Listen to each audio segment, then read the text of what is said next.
Breaking news! We recap opening night live. Phil Spencer talks no exclusive. PQube is in some doo-doo. And Masahiro Sakurai has a YouTube? Extra, hear all about it.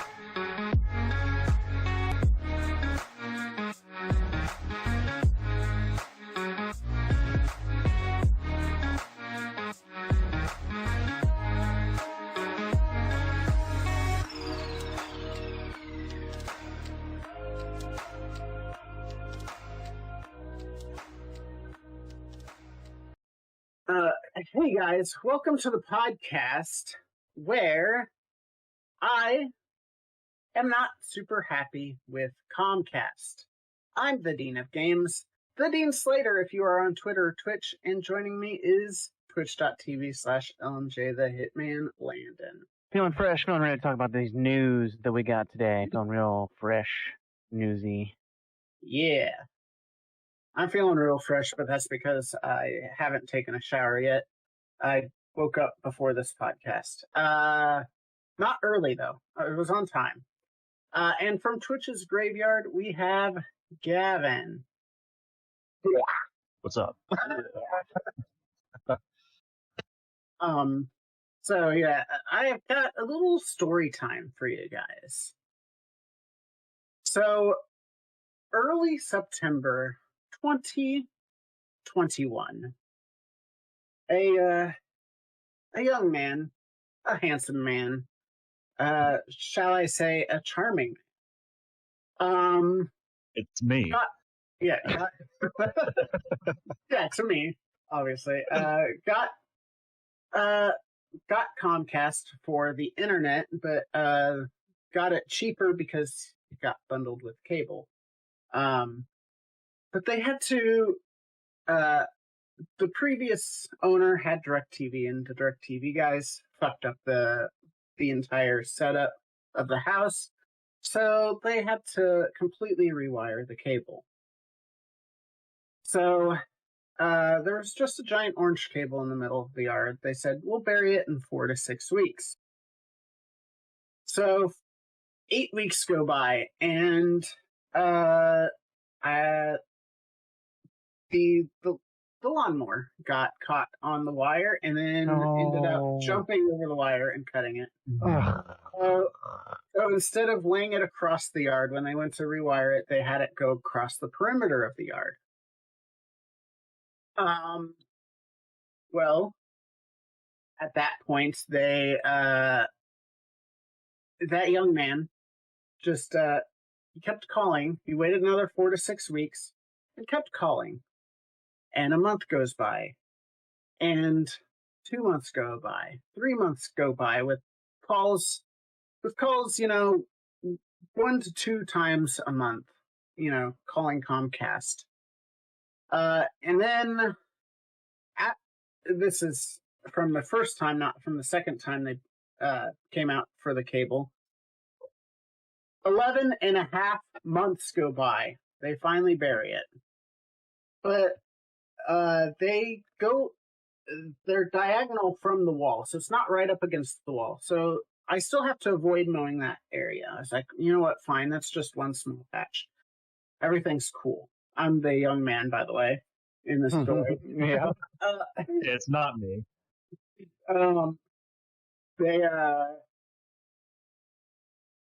Today, I had a branch in my tree in my front yard that had broken off and was hanging off. I get the ladder, pull it down. I'm taking it to the backyard, and I notice there's something orange over there. So I go over there. I go to my backyard to investigate, and it's the cable. But I know they buried the cable. So then I follow the wire. They buried the cable from the front of the shed to the house. But behind the shed to the cable junction is not buried. Even if like they're like, oh well, I can't even say even if. I don't understand it. From where they buried the cable, goes nowhere. It's not even near the junction box. Why? I don't understand. Damn. What? How did they think that was a good job? Yeah, there's a lot of cable there because they went around the perimeter, but clearly there's still more cable. So even if you don't have the resources to make the cable shorter when you're burying it, at least make it so you bury the whole cable. Even if there's a little bit of overlap with the cable. Do something. For sure. Do you need me to come over and bury your cable? No. Cornboy already asked me that, and I said no. Yeah, but I actually know what the fuck I'm doing. We'll see. I don't. They didn't mark the backyard. They only marked the front yard for utilities. So maybe there's not any utilities in the backyard. I know how to fix things up. Let me show you how I fixed our light situation. You know how I told you Jake broke our light switch in the kitchen? Yeah. Well, we had the kitchen light over the sink that worked, but now the kitchen light over the sink is like the bulb's gone out. So I'm like, well, fuck, what am I going to do? So this is my solution for the switch that broke. Okay, let me pull that up. Oh my god. It works, though. It fucking works. Wow. Yeah. That's an incense stick and a wad of paper. Yeah. Okay. Yeah, I need mine to be a little bit more elegant than that, but yeah, that certainly works for. Well, I mean, I could only use what I had on me at the time, and that was the solution I had. It was either that or a knife, and I didn't think leaving a knife in there would be a smart idea. Don't get me wrong, I stuck a knife in there to figure out if I could fix it properly, and my buddy asked me if I was fucking insane. I'm like, a little bit. But. So, this is Extra, your weekly gaming news podcast covering the news leading up to Sunday, August 28th, 2022. And if you like us, if you like us, you can go to patreon.com/briefing or more. We had a fantastic discussion about the 5 W's, which you can find out what that is when you listen to it. Wow. Let's get to some news. All right, so opening night live. That's something that happened. They said they had 30 games and over 30 games, and they certainly had over 30 games. I don't have a lot to say about most of them, but I'll just go through all the different announcements, and anything that I remember having extra context for, I will say. There's going to be less context for some of the later games because, as I mentioned, at like the hour and a half mark, I started dozing off. Anyway, Dune Mmo, based on the Dune books, I guess movies, but I mean, those are also based on the books. So I'm just going to say books. They have a massively multiplayer online game for that, which is cool. See some gameplay. They only had cinematic, but that's an interesting concept. I think that could work. Yeah, it seems like a really interesting world to live in, so I could see that. Oh, yeah, for sure. This is something Landen's excited about. The DualSense Edge, which is a customizable PlayStation controller. Ooh, what? Yeah, it's basically their answer to the thing that Xbox has had for the last 5 years. The Pro controller. Yeah, the Elite series. I hope the marketing, the price of that thing. I hope it's equivalent to what the Xbox's is, because I don't want to drop $200. Like, I think PlayStation could pull some. It's fancy and it's PlayStation premium product, so it's $200. No, please don't do that to me. Please do not do that. Well, so I guess it was a couple weeks ago. I don't know if I was telling either of you about it or if I was telling a friend of the show, Cole, about it. But we had a little bit of extra money, so I was looking into, possibly getting a PS5 soon. And I noticed on the Walmart website for the Walmart in our area, they PlayStation was like $712. I go, what the fuck? And then the story came out this week that, oh, PlayStation's raising the price of PS5. It's like, they're just now announcing it? I saw that 2 weeks ago that they raised the price. Yeah. I was like, $700? Fuck that. I was going to get a PS5, but not for that money. I think that's not in America. That's only in select regions, and America is not affected by it. This was the Walmart in where we... I mean, Walmart might be doing it, but you can still go to Amazon and other places and still get it for the right price. They just did that with the Oculus. I got an Oculus Quest not too long ago for $300, and now it's $400. Yeah, I'd like to point out how I loved how Dean had to pause and think about how he was going to put that because he didn't want to dox where we are at. Yeah. He's like, the one where we live.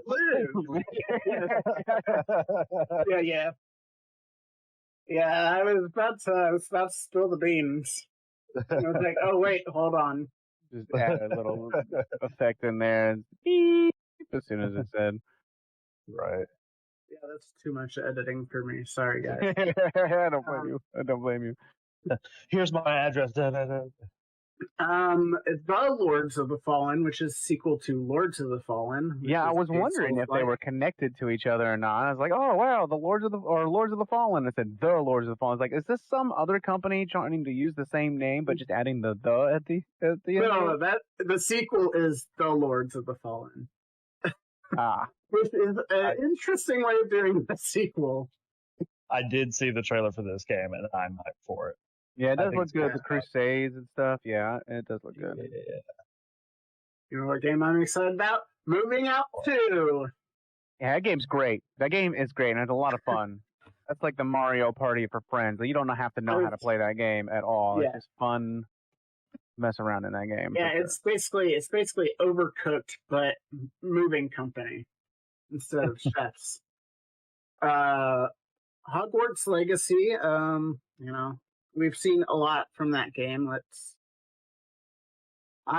There's not a lot to say about that. New Tales from the Borderlands, which is a completely new story in the Borderlands universe, done in the style of the Telltale version. Dying Light 2 DLC. Tortuga: A Pirate's Tale, which is an adventure strategy game. Marauders. Yeah. Marauders is a tactical FPS. Destiny 2 DLC. Yeah, no, there's a lot going on with Destiny 2. They're doing a good job at. I guess they got some new introduction to it for people who just first started, and they're not gatekeeping any of their content anymore, which should have never been a thing in the first place. But they're making the right steps. I think we might be close to Destiny just dropping the 2 at the end of their name and just being called Destiny. It's possible, yeah, absolutely. I think they should definitely do that. You have Sonic Frontiers, which gave a release date, which we talked about in the editorials, but that's November 8th. Sonic ain't afraid of no God of War. Well, he should be. Under the Waves, which looked to me like a swimming simulator. It could not be, but that's just the way it looked to me. Gameplay for Goat Simulator 3. That game was insane. Seeing the gameplay of that game, I was like... It does look insane. I was just watching it, I was like, I know Goat Simulator was random anyway. Didn't see anything of Goat Simulator 2. But Goat Simulator 3, that game just... There was so much going on. I had trouble focusing. I felt like I had ADHD, which I don't.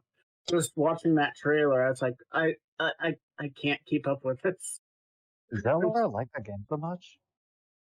It's possible. It is Maybe, very dude. possible. The Goat Simulator franchise is such a gem. Yeah. Goat Simulator 1 was great.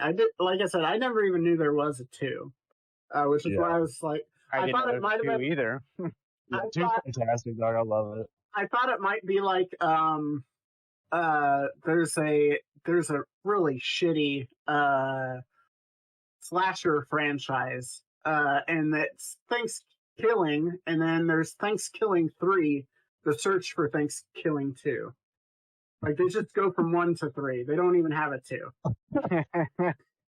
So I was thinking Goat Simulator was something like that, where they're just like, "Nah, we're just gonna be 3." No, Goat Simulator 2 was all fantasy themed. Interesting. Yeah. Like you had like Lord of the Rings Easter eggs, you had Harry Potter Easter eggs, you had all sorts of shit. It was great. Yeah.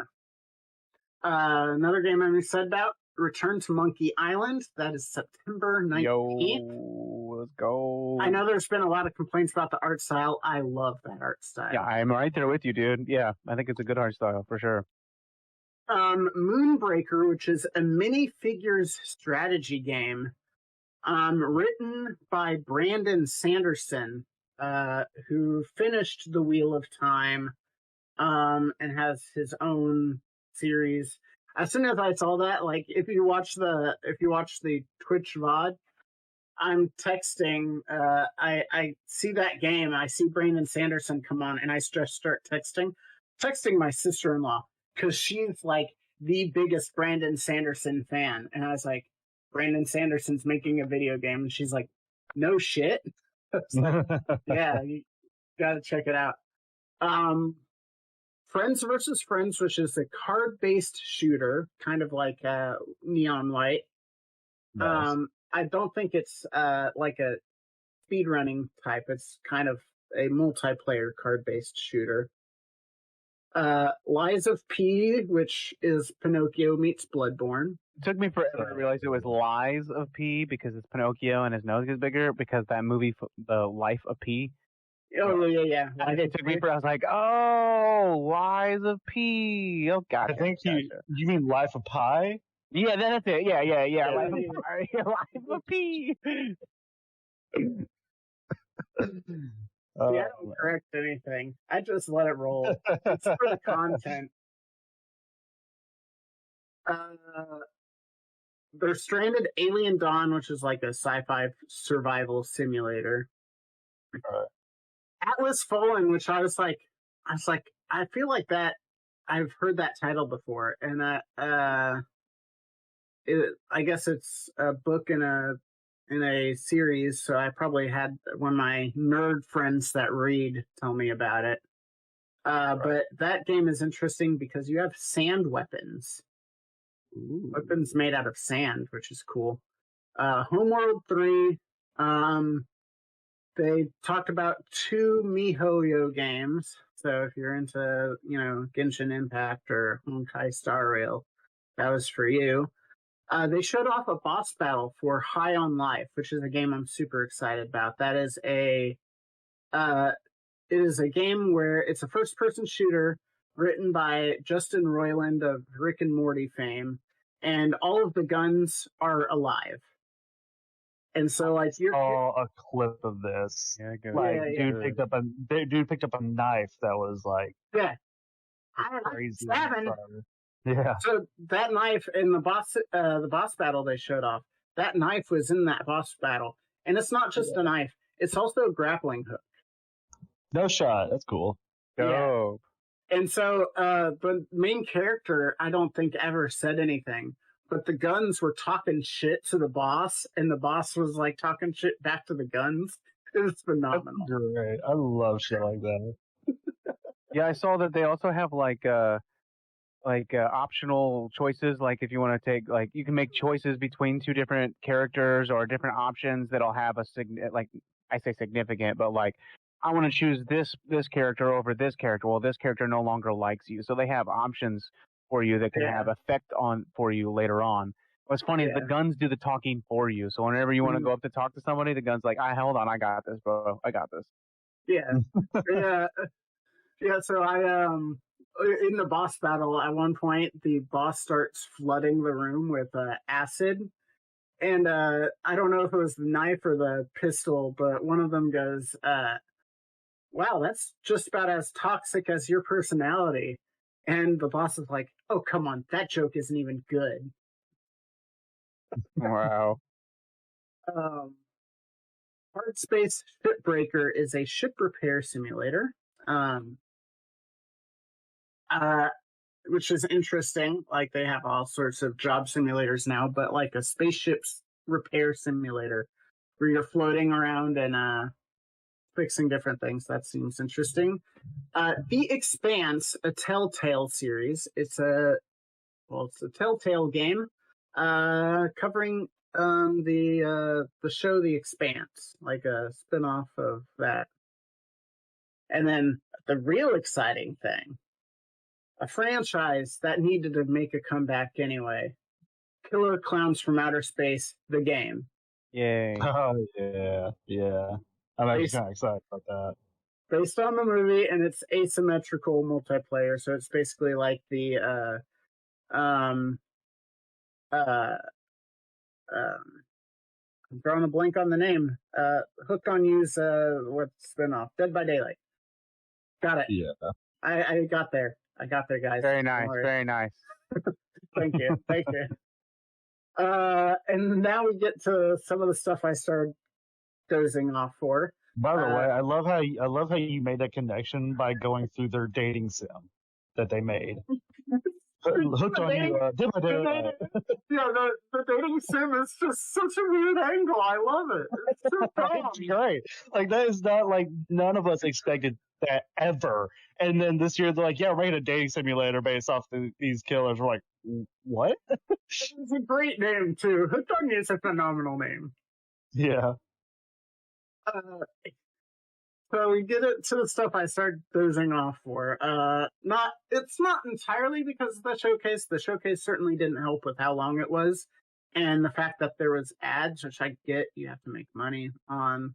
And then they had awards too. Like the Gamescom are like, oh yeah, we're gonna add awards too. It's like just a little bit of everything, huh? This is a showcase. Let's just keep it simple. Show games. I don't care about what games we're most looking forward to. Save that for the Game Awards, you know. But anyway, so Scars Above, Weird Song, Age of Empires 4. They did a Gotham Knights trailer, which was villains focused. So you saw Clayface, Harley Quinn, some of those people. Where Winds Meet, Hideo Kojima announced he's doing a podcast called Brain Structure. Park Beyond, which actually is kind of neat. I'm glad that these type of games are making a comeback. It's a roller coaster tycoon style game where you're making a theme park and building your roller coaster, and you can design it however you want. That's cool. They announced a Pokemon car, a Pokemon branded car, which is something. Warhammer 40,000 Dark Tide, which, okay, so I remember seeing Warhammer 40,000 Dark Tide like 2 or 3 times now at a Jeff Keighley event. So is it going to come out? I thought it already came out. I feel like I've seen tons of things about it. It hasn't come out, but when they were showing off the Destiny 2 DLC, some of the creatures had very Warhammer-esque armor, and I was like, oh, this is that Warhammer game, isn't it? And then it was Destiny 2. I was like, oh, okay, well, you can't blame me. That armor looks like Warhammer armor. And then, lo and behold, later in the showcase, Warhammer 40,000 Dark Tide. So it's like, I knew it was going to be in here somewhere. Blacktail, Phantom Hellcat, Crossfire X Babylon, Thorpe Romantic, which I've heard about quite a bit. I don't actually remember even in the showcase, like I said, I started dozing off. I don't actually remember seeing any trailers, but I've been hearing a bunch about Dwarf Romantic. Interesting spelling, too. DORFROMANTIK. Okay. Yeah. Weird spelling. And then the Outlast Trials, which is a new Outlast game. The Finals, and then Dead Island 2, which takes place on the island of Los Angeles. Super excited about that. Yeah. And guys, before you go in the comments, Los Angeles isn't an island. Yeah, I know, but it's a joke, because it's called Dead Island. So why the fuck are they putting it on a continent? Yeah, they could have at least tried to tried, you know what I mean? Like So, yes, I'm going to make that joke. And no, I'm not being serious. And you don't need to be keyboard warriors trying to get on me about the what is defined as an island. I don't care. All continents are essentially islands. It's really big ass islands. Anyway, let's get to, now that we're done with that, is there anything specific that you want to talk about from any of these games that we haven't already? let's see. Let me go through this list just in case. Liza P looks good, man. I didn't even know there was Ghost Simulator 2, but I feel like I should try it out now. Monkey Island's gonna be awesome. Definitely like that art style. The new Tales from the Borderlands, man. Like Tales from the Borderlands, I'm not too much of a fan of most of their like story-based decision-making games. Yeah. But Tales from the Borderlands stuck out so much for me when I played it. Like it was just a blast. The humor, I think, like it's one of the best Borderlands games. Like I think I like Tales from the Borderlands more than I like Borderlands. I will say, it was Randy Pitchford of Gearbox talking about the game. It does not sound like Telltale actually has any involvement in this. Oh. I could be wrong, but it sounds like it's a under. Gearbox. Sounds like it's a Gearbox game. What's up? That's because Telltale went under. They brought back. I know they got brought back, but like I know they're not nearly as big as they fucking were. No. Well, they shouldn't have been as big as they were because that's why they were hemorrhaging money. They were spending too much money on licenses and employees to push out a bunch of, admittedly at the very end of Telltale's life, shitty games. Yeah, like literally the only Telltale game that I liked was fucking The Walking Dead games. That was it. Yeah. The first one was pretty good. Even then, like later seasons of The Walking Dead. Didn't care anymore. Didn't even make it past season 2. Like I started season 2 and I was like, Clementine, you're not nearly as interesting by yourself. Yeah. I was like, damn, I miss Lee. So, all right. So we'll go ahead and go to the next story then. And that story is, I titled it, Deep Cut here. Phil Speaks the Future.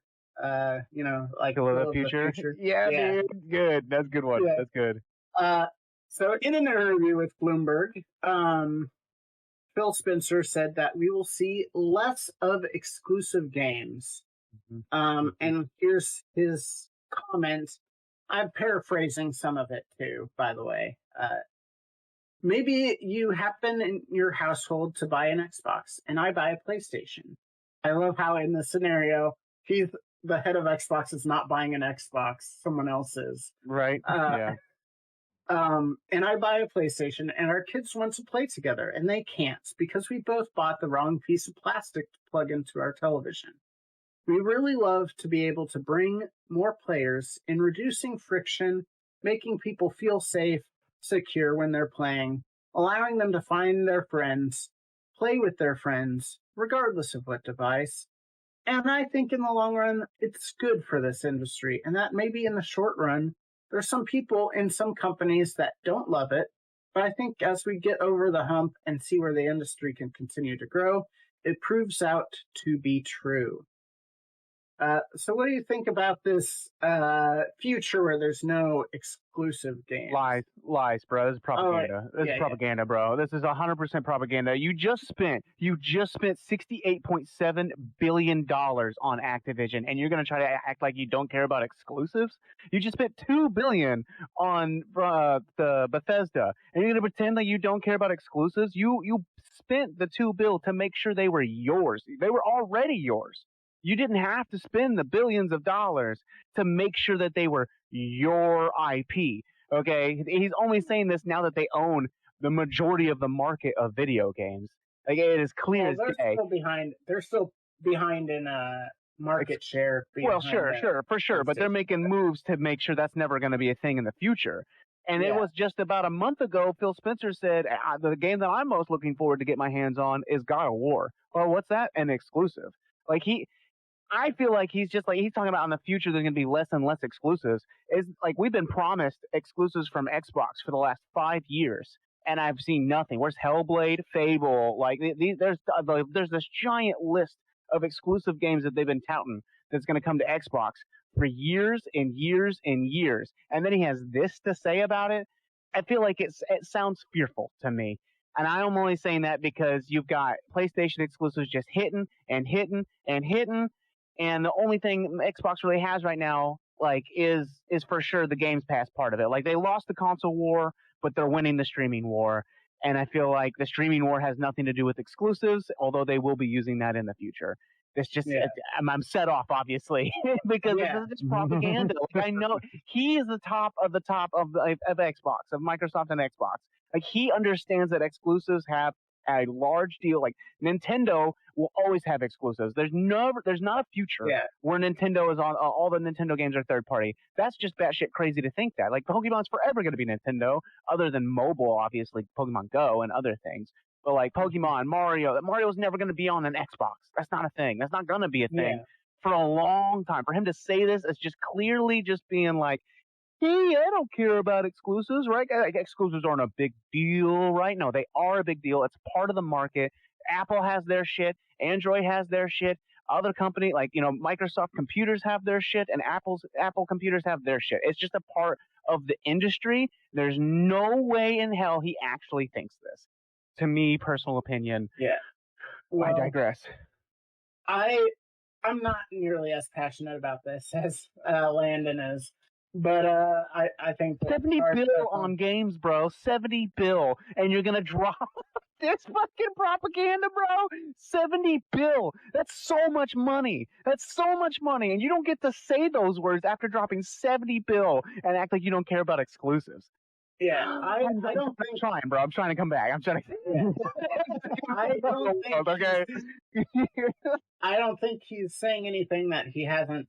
I mean, he hasn't directly said anything like this before, but it's nothing different than what he said before. Like, he said he doesn't care if the games are on PlayStation, as long as they're through Game Pass. He wants Game Pass and everything. Oh yeah, what is Starfield? What's Starfield on? Isn't that an Xbox exclusive? Yes, it is. Okay, then what the fuck, bro? Like, that doesn't make shit. You spent $2 billion to make your games exclusive. I've never seen Landen like this, and it's amazing. Yeah, it's great. There's been a couple times he's been like this. It is fun. Lord of Lies. I will say, there's no lies of P. I don't think. Yeah, I don't.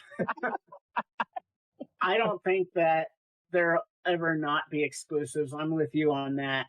But I also don't think this is anything different than what he's said before.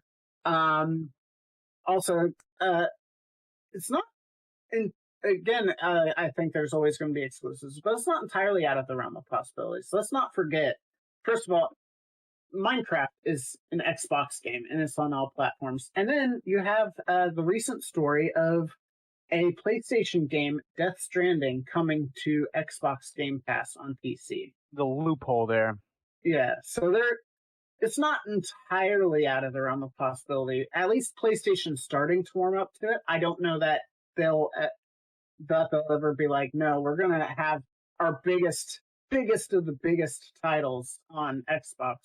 But maybe some of the smaller, also another PlayStation title, MLB The Show is on Xbox. So maybe they have, but PlayStation has their smaller titles. I think what's gonna have to happen in order for exclusives to not be a thing anymore is just for the younger generation to take over the older generation down the line. Because eventually these people are going to die or retire or whatever, and younger people are going to come up who grew up with these exact same issues. Like, hey, like I want to play these games, but they're on this console that I don't have. Like, it's just going to take the older generation fading out and the new generation coming in, and we're for exclusives to not be a thing anymore. I think something, and Nintendo won't learn this because, like you said, Nintendo will never put it on another platform. Not even just on another console. They'll never put their games on PC either. But with Nintendo, it just feels wrong for them to not make their shit exclusive. Yeah. Like with PlayStation and Xbox and PC, with PlayStation, Xbox, and PC, like it feels stupid to have exclusives and shit. It's like there's so many of us that want to play together, but we all have different consoles. But with Nintendo, like you think about Nintendo, you're like, no, fuck it, it's always gonna be Nintendo, and that's how it should be. It makes no sense. You don't buy a Nintendo Switch to play Call of Duty. You buy a Nintendo Switch to play Mario. So yeah, it's shitty, but yeah, I agree with you on that. It feels wrong. And I think it's mainly because Nintendo is such a different kind of console. You know what I mean? Yeah. Like, whereas Xbox and PlayStation and even PC all have, like, lots of similarities to them and shit with, like, the kind of games that come out. Whereas Nintendo is all just, like, it's very unique in its own way. And I feel like it should stay that way.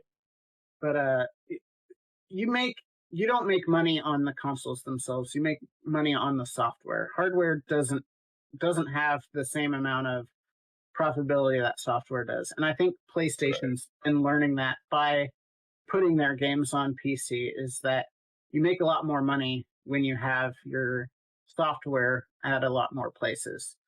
So Sony's starting to learn that, and so that's why I don't entirely rule it out. But yeah, no, I don't think it's ever going to be truly exclusive. I just think maybe that there is a blurred line at some point, and I don't even think it's near future. I think we're talking 10, 15 years from now that the line's blurred.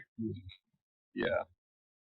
Like I said, it's really just going to take the younger generation, like filling in for the older generation once the older generation start to happen.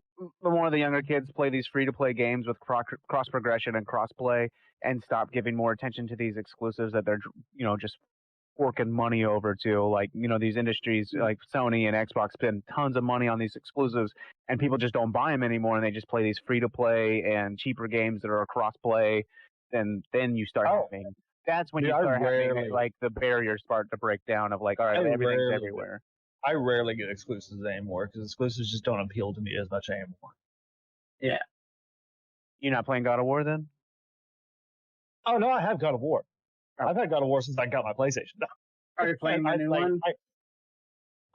Yeah. Well, like that's a given because it's fucking God of War. Like it feels like Sony has those titles, bro. Nobody else has Nintendo. Dude, it doesn't even matter if Xbox was the one with fucking God of War, I'd go buy a fucking Xbox to go play the new God of War. I don't give a fuck. It's God of War. I'm not here for Sony. I'm here for Kratos, motherfucker. Yeah. I'm not a PlayStation simp. I'm a God of War simp. Yeah. All right. PQube Poo Poo. Okay. So PQube is a UK publisher, and they are being accused by an Indonesian dev, Toge, of something pretty shitty. This involves Toge's the console version of Toge's game, A Space of the Unbound. And so what they're accusing them of, here's the full statement from Toge. At the height of, I say full statement, it's paraphrased. It's not actually the full statement. At the height of the COVID-19 pandemic, in August 2020, PQube Games used our position and heritage as developers from Indonesia to obtain a diversity fund from a well-known console platform. The diversity fund was a grant fund intended to help unrepresented game developers. Sorry, I'm messing up my words. Especially during the pandemic. However, instead of giving those funds to developers as the grant was intended, PQube Games intentionally withheld information about the grant and used it as leverage for their own commercial gain. Rather than paying the grant money to us, PQube Games hid the facts about the grant's award and added it as a recoupable minimum guarantee, and then used it to negotiate the increase of their revenue share. PQube then released a statement in response. We have honored all obligations for our publishing agreement and have supported Toge Productions at every stage of development through their delays and difficulties. This support has included offering significant further funding over and above grant funding to support development, porting, and marketing. Toge Productions have sought for some time to unilaterally enforce unreasonable revised terms to our agreement, and it is disappointing that as a result of not achieving that, despite PQbe's significant efforts to accommodate this, they have sought to deal with the matter in this way. We will respond through appropriate channels. So it's basically a he said, she said right now. But my piece on this, if this accusation of PQube is accurate and they did obtain this grant and is holding it above the developer's head, fuck you, PQube, if that is true. Yeah, it's messed up. So,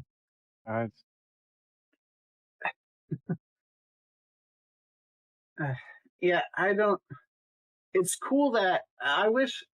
Obviously, they're not going to say, and I don't think either of the console platforms are going to tell us who it was. But I think it is cool that the console platforms had grants for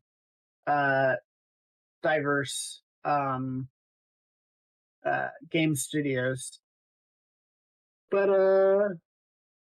yeah, I hope that these console manufacturers are also looking into this situation, being like, okay, what's going on here? Because if it is this small dev, they'll need help against the publisher. Yeah. But if the publisher is right, then the dev is wrong for doing the shitty things they're doing, trying to control the price themselves. Yeah. So it's just one of those things. I want to say more because I think that either of these things are shitty, but I don't know which one of them is true. Right. So, I mean, this is one of those things where you got to just keep a close eye on and pay attention to see if anything changes over time. mm-hmm. I honestly have never even heard of PQube, so I don't know what even games they've published. No idea. No idea. It could be they could just publish. I'm sure they just publish indies, but could be. Let's see. I'm on their website. I don't see anything that I'm like, oh yeah, I've heard of that. No, there's nothing significant that I'm seeing. They have Labyrinth of Zangetsu, Adventure Academia, Hero School Story 2. Oh, these are great. These are Game of the Year contenders.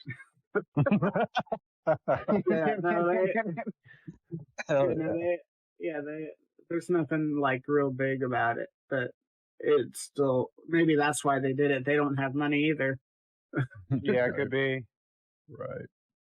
Anyway, that's just shitty though. That whole situation either way is shitty. You know what's not shitty though? Masahiro of the People.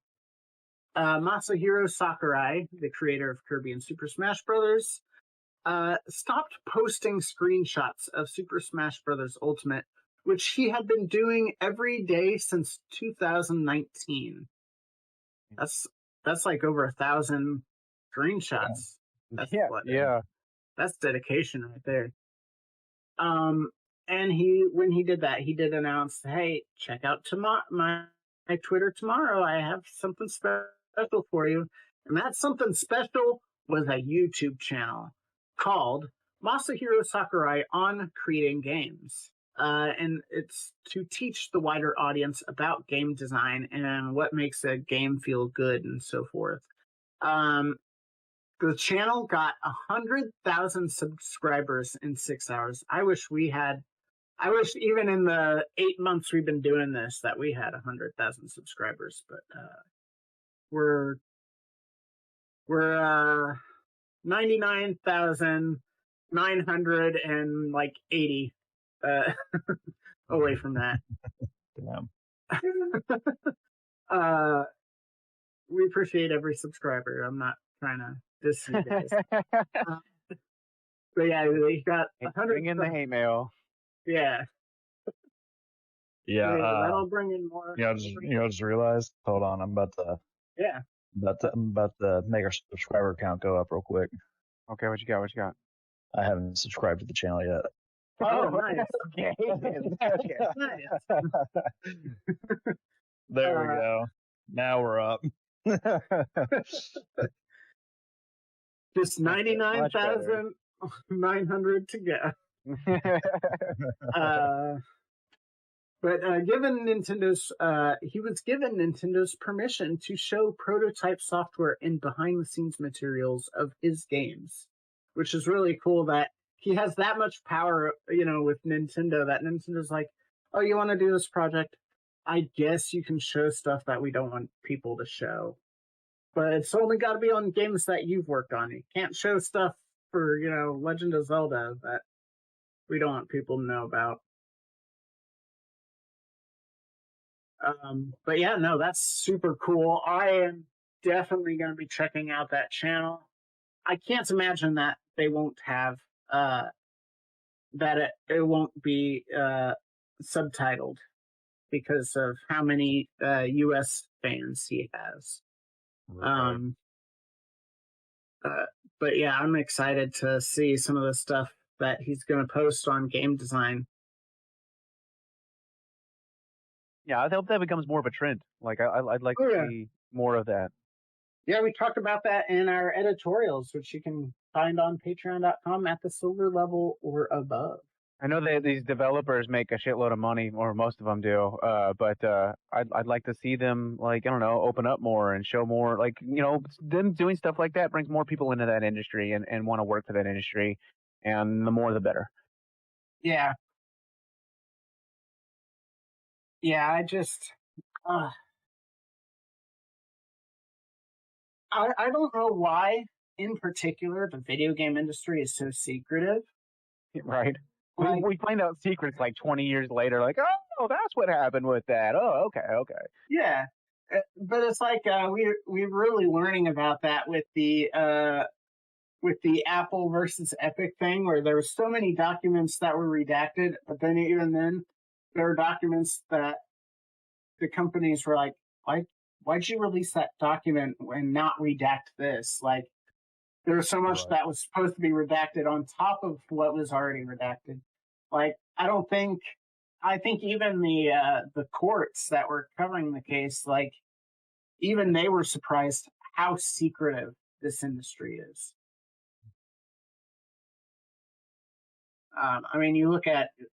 You look at movies. Yeah, Nintendo. Movies, so much before the movie's even released. Yeah, they're just trying to tell you everything about it. They're and if video games were more open, we'd probably get more, more interest in certain games. Yeah, for sure. But yeah, they, you look at movies, they'll have a behind the scenes movie before the movie comes out. They'll be like, "Oh, here's how we filmed this shot that you saw in the trailer and stuff." And then you have when DVDs were a thing, and I miss this. I wish the streaming services had these, but when DVDs were a thing and Blu-rays were a thing, you had the audio commentary where the movie would play, and they would just talk about making the movie. I loved audio commentaries. I miss those so much. That's the biggest thing I miss from the physical age was the audio commentary. Yeah. Meanwhile, you got like companies like WB who are like, here's the Nemesis system, and we've patented the Nemesis system, and we'll never tell you how it works. Yep. and they've only used it for what, two games? Yeah, and the second one was mediocre. Yeah.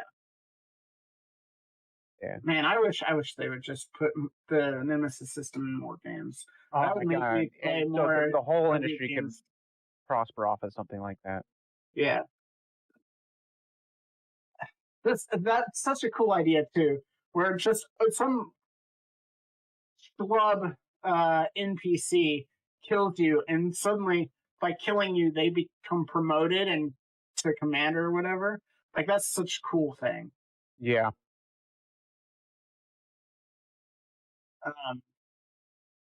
But yeah, so it's, it is what it is. I do like this. I do wish more people would do it. And it'll be like the people like, I know in Kind of Funny, they were talking about, Blessing was talking about wanting to see Toby Fox talk about how he makes video game music. Dude, Toby Fox would totally do that. And I would love to see that too. He made Undertale and Deltarune, but he's also doing the music for fucking Pokemon. Damn. Like, that's crazy. He did the overworld theme for the new Pokemon games. He also did a theme that was locked behind other things, but for Pokemon Sword and Shield. Like, he's made music for Pokemon. Like, that's so cool. What? We need to hear about how you make music for video games. Like I said, there's markets for people for all of these things, and if the more they market it, the more they just openly talk about it, the more money and more people come through. Yeah. You're just drawing more eyes. Yeah, somehow absolutely. so many people see it as a negative, and I just don't. Yeah, I don't understand it either. But what I do understand, though, guys, what I understand is that if you liked, or even if you didn't like this podcast, make sure to do all of the things like hitting the like button, hitting the subscribe button, and hitting the bell on youtube.com/the-XofPlays. I saw someone mention this before. So YouTube, you can't actually have your channel name in the slash until you hit 100 subscribers, which we don't have. So it's actually youtube.com/Y lowercase u blah blah blah. Listen, the XofPlays is in the title. That's the title of the channel.